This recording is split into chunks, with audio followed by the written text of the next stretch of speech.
Good afternoon, ladies and gentlemen, and welcome to another episode of the Daily Friend Show. Today, I'm joined by Mr. Gabriel Crouse. Gabriel, how are things going? What's up? What's down? It's all up and upside down. Yes. And also we have Mr. Marius Roodt. Marius, how's it cracking? Like you guys. Yeah, it's all right. I saw yesterday someone was criticizing us for being an old boys club of people who constantly slap each other's backs, to which I will say, Marius and Gabriel, you're both looking very wise and magnificent today. How well put, Nicholas. How very well put. Nick. And Nick, I have to say your beard trim makes you look exceedingly brilliant today. Thank you. I just want to say, because some of our live stream listeners, they ask about what time we start. We usually create the broadcast around 1:30. In a perfect world, that's perhaps when we would start. But we then have a pre-show discussion just to finalize exactly what we're going to talk about.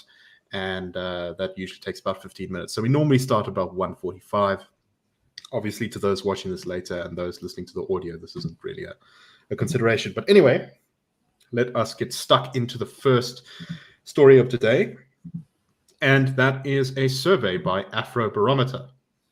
So they've been asking South Africans questions about how they feel about various institutions in the country, and they have found that about 64% of those surveyed say that corruption has increased in the past year, and 49% of those surveyed said that it hadn't just increased, but it had increased a lot, is the exact phrasing.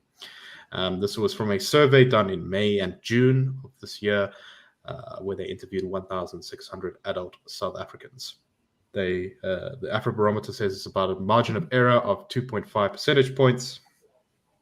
And basically, it seems like almost every institution in the country has very bad favorability ratings in terms of how corrupt people think it is, how functional people think it is. Low scores being things to no surprise, like the police, which are not particularly trusted by anyone. So, Gabriel, let me start with you. The way this was headlined in the media was corruption worsening during Ramaphosa's tenure survey. That seems to be pretty much the case. Is the shine going off Ramaphosa a bit? I think that it's harder to find someone who still believes in the new dawn than vice versa amongst even a certain level of like journalists. So I will grant you that when I go to the plush parts of Johannesburg suburbs, I've just had a cocktail party weekend of seeing old aristocrats. Lot of faith still in Ramaphosa, but these are people who live behind very high walls, who have no interaction with government because they've got private healthcare, private schooling for their kids if they have kids. They sort of holiday overseas, and they don't work anymore. They sort of have assets that are offshored and that accrue them incomes. So I think amongst that, must be nice. Amongst that segment of society, there's still a lot of faith in the new dawn. But I think for people that have been confronted with reality, very little. So Marius Roodt drew our attention to another piece by Peter Bruce being very critical of Ramaphosa. And I wanted to say, I told you so. When Peter Bruce was championing the new dawn, my analysis was that he knew he was talking nonsense, but that he was saying this because it was the fashionable thing to say at the time. I think one of the interesting things about the and part of the reason I said that is because the same thing happened under Zuma. When Zuma first came to power, a lot of people were like, "Oh, he's great," and then suddenly they were like, "No, he's not great. Right. Why did you change your mind?" He's a man of the people who's going to bring the presidency down to earth again. Yeah. Whereas I actually did change my mind because I really did think he was great, but then I changed my mind quite quickly when he was punting ideas like expropriation without compensation that clearly would harm most people. So that's just an aside. What's interesting about the presidency is that just over 50% of people think that there's corruption within the president's office. But Afrobarometer has previously found a kind of 60% favorability rating for Ramaphosa himself. So the idea is that the perception of corruption is encroaching so far that it's now everywhere, excepting inside of Ramaphosa himself. That's an interesting finding. The most interesting finding to me is the perception of what happens to people who report on corruption. What happens to not just whistleblowers, but people who try and do something about it. And they've got 3/4 of respondents saying, if you try and hold the corrupt to account, you're likely to suffer punishment. And that's up almost 20% on what their results were in 2018. So there is a moment, or there's a unit within our body politic where perception really is what matters. If you perceive it to be the case that holding the corrupt to account is going to get you punished, that's perception is what's going to stop you from acting, from seeing something and then saying something, as the slogan is in the New York City subway. I think that we are still in the strange universe of two South Africas, where people perceive correctly what the problem is. They perceive that corruption within government is a nightmare issue. They perceive on our polling that governments use all kinds of race-based excuses to deflect from that. They perceive that things are getting worse, despite all the promises that they've been getting better. And yet the question is, do you go out and make the change? And part of that's about voting. Part of that is about not saying it privately, anonymously to a pollster, but saying it out loud. And the two South Africas, the South Africa that's noisy and loud, and that's in love with the status quo, really, at least as far as ideas go. Doesn't like inequality, doesn't like the legacy of apartheid, but does definitely like the set of policies that we've had for the last 10 years that have been driving in this direction. That's noisy South Africa. That's a South Africa that'll burn things in the rural heartlands and that'll go on TV and radio in the urban centers and speak its voice. There's this other South Africa that's unfortunately very quiet, but I think it is very reasonable. It is very commonsensical. And this is what our polling shows, and it's what Afrobarometer's polling is showing here. And I think that those in power will have their teeth set on edge by these results. They have put so much effort into the New Dawn narrative. To see it so decisively once again debunked must be making them feel very insecure, on top of all of the other problems in the ruling alliance right now, including basic bankruptcy. So Marius, firstly, what do you make of this topic in general, but also specifically, why do you think that Ramaphosa has been able to so consistently sort of float above the mess of his own government? I'm not quite sure how he's done it, but it has been done for people to separate in their mind the idea of Ramaphosa from the government, which he is the leader of, and in many ways an almost unchallenged leader inside the ANC these days, as the RET faction seems to be losing power. He's kind of a Teflon man. Nothing seems to stick to the guy. And I don't know if it's just because after Jacob Zuma, people were happy to have somebody who could, who seemed to have a bit of gravitas and who could actually read out 6 numbers in front of him fairly easily. And but there's definitely something about him. But maybe it's also he's still got this maybe aura around him from being one of the, in inverted commas, founders of the Constitution of the New South Africa with Wolf Meyer and what have you. And also, he's never been personally implicated in corruption. There have been things around him, the Bosasa issues and all that kind of stuff, but it always seems to have bounced off him. And he, as I say, he himself has never really been implicated in this stuff. But I do think it's very interesting how we're seeing scales are falling off people's eyes at a rate of knots at the moment. So we just saw Peter Bruce with quite a hard-hitting column today. We've seen Ferrell Haffajee, who's always been a big ANC fan, complaining about the ANC. And I just saw that today there's a tweet by Magda Virchiska, the former head of Signia, who the Institute of Race Relations has had a couple of tangles with. And she was also a big supporter of Cyril Ramaphosa. She gave his campaign to become the ANC president a couple of million. And she shared Peter Bruce's article on Twitter with the caption saying, "Beyond depressing, there's not one policy on the table to help deal with unemployment, poor education, infrastructure collapse, etc. Not one. There's zero attempt at even recognizing the problem." And I kind of want to ask people who are disappointed with Cyril Ramaphosa now, what did you expect? When he became president, what was different from what was coming before? We know he never came and said, look, we're going to free the private sector, we're going to get rid of BE. He never came and said property rights are are very important.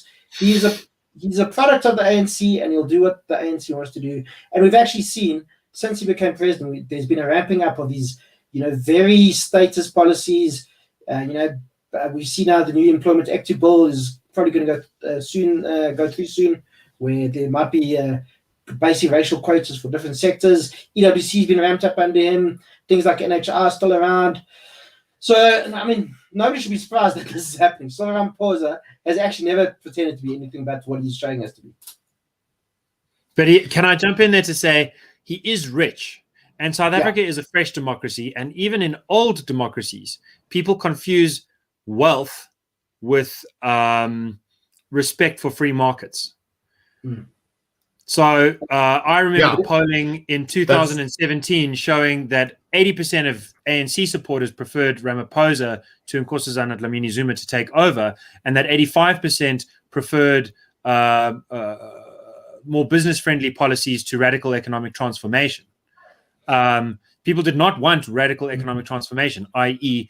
expropriation without compensation, NHI, hiked minimum wages, all this kind of stuff that drives up unemployment and that makes life only nicer for a kind of upper crust aristocrat.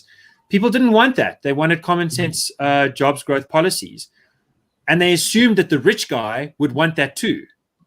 That's not how it works. It's a perception I've heard so many times of people saying, no, Cyril understands the economy because he's a businessman. But there's a difference between being pro-free markets and being a crony capitalist. And actually, Gabriel makes a good point. Just because you actually understand the free market doesn't mean you're going to be pro the free markets. Lots of people who've made their money, working hard, built big businesses, are also pro, policies that lock out smaller competitors and so on. Just because you have money doesn't mean you're going to be pro the free market. Right, the pull up the ladder approach, which is I've climbed the tower and now no one else can. Sorry for you. All right, so let's move on. I see there's something we didn't plan to cover today, but I think we should probably just say something about it. Someone asked in the comments, what's going on with the constitutional amendment on expropriation without compensation? I don't want to spend too much time on this because we didn't prepare for it today, but my understanding, and Gabriel and Marius can correct me if I'm wrong, but is that we really don't know precisely what the EFF is going to do at the last minute, whether they are going to support the EWC provision. They seem like they're not going to, but I don't know. Gabriel, your thoughts very briefly. So my understanding is that the wording has been adopted. Okay, so this is what's happened. There is a version of the expropriation without compensation bill that Parliament can vote on. The date for that hasn't been set, but when that happens, it could happen. Parliament's obviously closed for business now and will only reopen after the national municipal election. So probably it'll only really open up next year. So you've kind of got the rest of the year. We'll see. Maybe there'll be some business in November. When that happens, the big question is, do they have the 2/3 majority they need to amend the Constitution? Now, they might not have the 2/3 majority because the EFF seems to be unsatisfied with the status of the bill as it is. Because right now it says communism in certain places, but the EFF wants to say communism everywhere. And certain could mean everywhere. Maybe it doesn't mean everywhere. So the EFF might say this is not radical enough, so we don't want to vote on it. And then we'll blame the ANC and say that they've been captured by white monopoly capital. Look, they went for only half expropriation without compensation, or they went for expropriation without compensation without total custodianship to go along with it, which is the technical term for turning land and the assets thereupon into government resources. That's the big mystery. What's the EFF going to do? Another big mystery that I don't want to get lost is that 2/3 might not be enough. There is an argument, I believe this argument is correct, that 2/3 is not enough in any event, that this is a rule of law issue, that this would take a 3/4 majority. This would take as much of a majority as it would to say that we're giving the Northwest to Namibia or whoever you want to give it away. This is a major structural issue. You can't change this without changing the structure of our country. And so you need a 3/4 majority. So in that event, doesn't matter if the EFF and ANC vote together, they still won't have the ability to pass it. Right. Marius, any thoughts on that very briefly before we move on? I just think that a 3/4 majority probably wouldn't even be that impossible. The only parties that would definitely vote against this, I think, are the DA, ACDP, Freedom Front Plus, and COPE. And together, just having a look quickly, they get to 23.5, 24.5 plus Cope's 0.5% of parliamentary seats gives you 25% on the nose. So I'm so glad I voted for very Cope. close. They will definitely vote against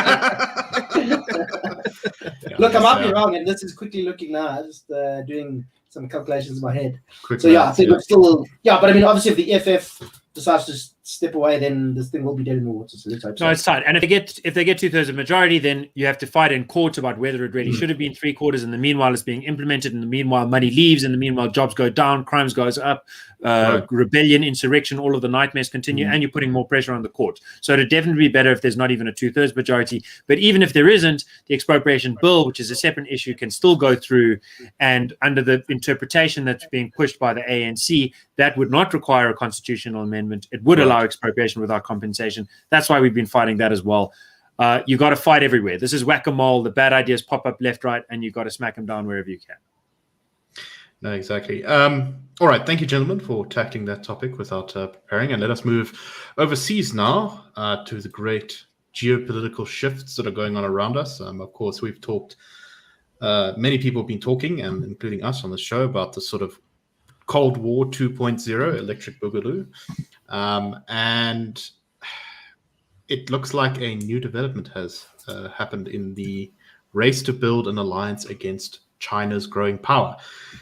The United States, the leaders of the United States, Great Britain, and Australia yesterday announced that for the first time since 1958, they would be sharing the technology required to manufacture nuclear-propelled submarines to the Australians so that they can prepare their navy to be well stronger. So what they didn't say was that this is to counter the growing strength of the Chinese navy. In fact, they specifically denied that. But it did, of course, get a stern rebuke from Beijing, with the Chinese saying no one should be making trilateral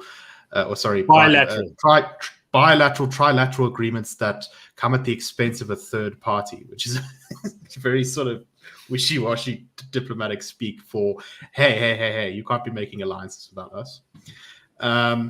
So I don't know who wants to take this first. I guess I'll start with Gabriel. Why are nuclear-propelled submarines so important? This isn't submarines that use nuclear weapons. It's just submarines powered by nuclear weapons. Why is this such an important thing in geopolitics and world? Yeah, so part of the reason that it's a big deal is just very practical. The ocean is the last place you can hide from satellites. Now, The Economist has supposed has noticed a couple of years ago that there are satellite technological developments that might allow radio waves to penetrate the ocean so that you can basically X-ray the oceans from space, and then we'll be in a whole different world. But right now, if you want to hide and move, the only place you can hide and move is underwater. That makes submarines extremely important assets that are limited by the fact that they have to return to refuel. And when they're coming into harbor and they're refueling, that's when you can track it, and then you can try and follow it around. And so the more often it has to come back, the less time it can spend being undetected, undetectable, and surprising. Surprise being a key concept in any military strategy. So the nuclear submarine just offers much more. We were having a discussion about how much more time it offers out under the waves, undetectably. Let's say half a year if you're pushing it. Right. Although basically regular schedules will bring you. Right. You need to refill the thing, I think, once every couple of years, or even longer. But the main problem is that you just run out of food and water in the end because Yeah, exactly. So, and then what you put on your submarine, you can put nukes on your submarine, and then you can launch them from anywhere. Trident, sort of the UK's program has been based on that for a very long time. But also conventional weapons, submarines are devastating. Can be devastating. Modern submarines to aircraft carriers. Aircraft carriers have traditionally been the major expression of power in the Pacific. China's acquisition of an aircraft carrier, remodeling and refitting and adding a second one to their fleet has been one of the major shifts in realpolitik balance of forces in the Pacific theater in the last decade. So this is just another move to kind of countervail that countervailing force in some sense. If Australia has got nuclear subs that are swimming around and hard to track and hard to trace, so I think that's part of why it matters. Another part of the second major reason it matters, practically, is that the kind of fuel that nuclear submarines are running on, very highly refined uranium, might easily sort of cover for weapons grade uranium. So the more you expand the universe of countries, the number of countries that can operate nuclear submarines, the more the higher the chance is that some kind of weapons grade nukes are being smuggled around. And that's part of the reason New Zealand doesn't allow any kind of nuclear stuff around it at all, because it's like, okay, we're fine with nuclear power generation, but we're afraid of the risks, both politically and in terms of sort of just degradation fallout. So we don't want anything like that around. So it's kind of awkward for Australia to have these submarines and it can't go near New Zealand. Of course, it's not clear that New Zealand could stop it. Submarines, especially nuclear submarines, being hard to find, and some of the ocean beds being quite deep there.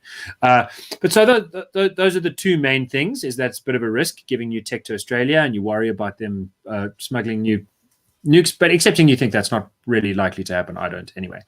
So then the main thing is this is a countervailing force in the Pacific theater against China. And what does China do next? I don't know. They seem to be moving forward pretty steamily in any event.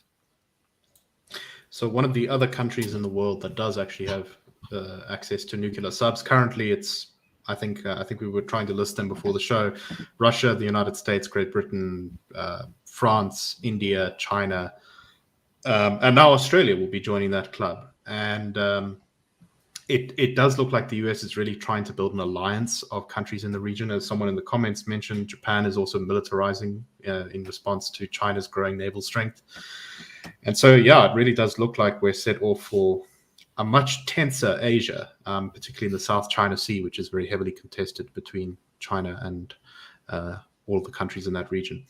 Marius, your thoughts on this topic? I see someone in the comments is talking about how Australia was hurt by Chinese economic war with China because the Chinese refused to buy Australian goods, and it looks like Australia's decided to respond aggressively to attempts. Yeah, they've been building up their military for some time now, and they're going to be spending a lot more on their military in the next couple of years. I just want to point out one thing that Gabriel said. I don't think the Americans are too worried about giving refined nuclear stuff to Australia. I don't see, a bogan government taking over in Canberra and deciding to nuke, I don't know, wherever, So I don't think nuke the All Blacks if we beat them exactly. Nuke us if or we nuke win. us if we win the rugby. Yeah, I think the Australians are probably fairly trustworthy, but who knows? Things can change quite quickly. So, but also somebody made a point in the comments that nuclear submarines are also a lot quieter. They're much harder to detect, just from the sound of it compared to diesel, electric, and so on. But this is also this is just part of, as you said, it's part of a growing tensions in the South Pacific and Indian Ocean also. And there's when I was reading about this before the show too, there's something called the Quadrilateral Security Dialogue, and that's between Australia, India, the US, and Japan. And that's also these four countries cooperate on certain issues, share intelligence, military hardware and whatever you. So there definitely does seem to be there's a growing kind of call it the new allies or whatever in the South Pacific or in the Pacific or Indo-Pacific, let's call it that broadly, to fight against the Chinese. And I think that is definitely going to be the biggest geopolitical issue in the first half of the 21st century. And let's hope it doesn't get to war. But at the moment, it might be one of those things.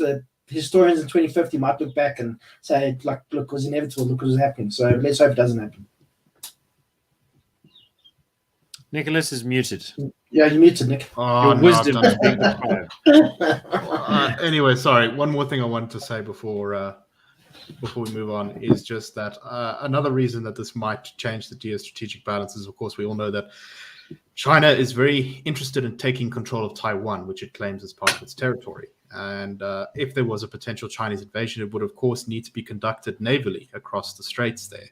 And with the US Navy being kind of stretched thin and far away, The Australian Navy, having some very, very advanced, powerful submarines able to intercept such an invasion force, would possibly change the balance of power in the region in that very specific way. So that's another way that this sort of factors into that. Anyway, let us move on to our last two topics today, which is sort of a bit of a bundle, and that is the series of major elections coming up in the world. So we have an election in Germany on I think it's the 26th of September, and we have an election on the 20th of September in Canada, where Justin Trudeau is facing off against a powerful conservative challenge from Aaron O'Toole, is his name, which is an unfortunate name for a politician. But Marius, very briefly, do you think that Trudeau is going to be able to hang on again? He only hung on very slightly last time. Do you think he might be toast? Seems the polling is very close. The latest polling has Trudeau's party, the Liberals, just ahead of the Conservatives, or O'Toole's party. And from what it looks like, Trudeau's probably going to get the most seats in Parliament again, but he's probably going to miss out on a majority. So it's going to be a hung Parliament again. And it probably depends by how much Trudeau misses out, whether there could be some kind of coalition that forces him out. And that doesn't look too likely, though, because the third biggest party, I think it's called the New Democratic Party in Canada, is also kind of on the left. They're a bit more left-wing than the Liberals in Canada. So if there was, I would imagine that there'd be more likely to be a coalition between the Liberals and the NDP, as they're called, rather than the Conservatives and anybody else. But it remains to be seen, and shows that Trudeau's been pretty much on the back foot over the last couple of years, and he's probably not going to be Prime Minister of Canada for, too much longer, but who knows? Gabriel, your thoughts quickly on Canadian election? Yeah, I think that it's an interesting case where Trudeau kind of forced the issue, assuming that if he could get this snap election... Right, he thought it would be a slam dunk for him. He thought it'd be amazing. Everyone loves me. I'm dealing with COVID so well. I told Donald Trump that he's an orange orangutan, so I'm the best. Didn't work. And I just to draw the parallel, likewise in California, those people who called the recall election against Gavin Newsom, it looks like it's going to work, but it didn't work out for them. Much like with Brexit, the people who called the Brexit referendum were Remainers. So it seems somehow he who calls the election loses the election, if not outright, at least compared to where we thought we were. Theresa May had the same problem herself. So I think Trudeau's just relearning a lesson that one thought might already have sunk in. In terms of Germany, my fiance is a German citizen and refuses to talk about the war or anything to do with even whether she's going to vote. It does look like Merkel... She's also Russian, so the war is a bit complicated for her. Very complicated. I think Angela... Stephen Covey, I think, 7 Habits of Highly Successful People. I think it's him who said a great test of the ultimate test of leadership is when you leave, does the bus keep going, or does it kind of fall apart in your wake? Did you make yourself indispensable? Indispensability is actually not a great sign of leadership. It's sort of narcissistic, paranoid, like you couldn't delegate, you couldn't really inspire others to do their job. And Merkel does seem to fail this test. We will get confirmation, but it does seem that her departure also means the departure of the CDU and the introduction of the SDP, the sort of more lefty, I think the Social Democratic Party they're called, coming into power. That's what the poll snapshots are looking at like right now. Although I'm advised by Germans that a kind of a last-minute centrist lurch, back to the center is not unprecedented. It's the kind of things that Germans they suddenly get very practical. It's the last minute, and they say, "Okay, we're going to just do the tried and tested thing. You do it like this, and you do it." To be fair, the SDP is pretty set in the center pretty much. They're not, they're not crazy lefties, but that's also one of the issues. The CDU's been warning if the SDP does emerge as the biggest party, they might go into coalition with the Linke, which are basically the old East German communists. But I think, it's inevitable. They're literally called the left. Exactly. But it's inevitable. There's going to be a coalition in Germany. Who knows what it's going to look like? But I think the CDU also missed the trick by their chancellor candidate is also very uninspiring. And a lot of people say they should have actually made the guy who's the basically the premier of Bavaria and the leader of the sister party, the CSU, the candidate for chancellor. But we'll see what happens in a couple of days. Yeah, no, I'm just looking at the opinion polling now, and it's very interesting. You can find this graph on Wikipedia on the page about the German elections this year. But the CDU was doing pretty well, pretty far ahead in the polls until about the beginning of this year, when the Greens overtake it for a bit, and then the Greens fall over to be replaced by a sudden huge surge from the SPD, the Social Democrats. So we'll have to see. I mean, maybe there'll be a bit of wonkiness in the final results. I don't trust very sudden surges like this in polling. But you never know. Maybe something will happen and the CDU will finally fall out of power after many, many years at the helm in Germany. 16 years, I think. Yeah. Anyway, Might that's be all the good. time we have for today. Rejuvenation. Yeah, well, That's good. I'm not sure if I think it's great that the SPD is getting in power, but it's always good to change your government every now and again. And we'll have to see what happens. Anyway, that's all the time we have for today. Thank you very much for watching. Please support the dailyfriend.co.za. You can go to it, check out all of our news and opinion articles, and see what you think. It's good stuff there. And we will see you next week. Have a wonderful weekend, everyone. And have a wonderful rest of the day.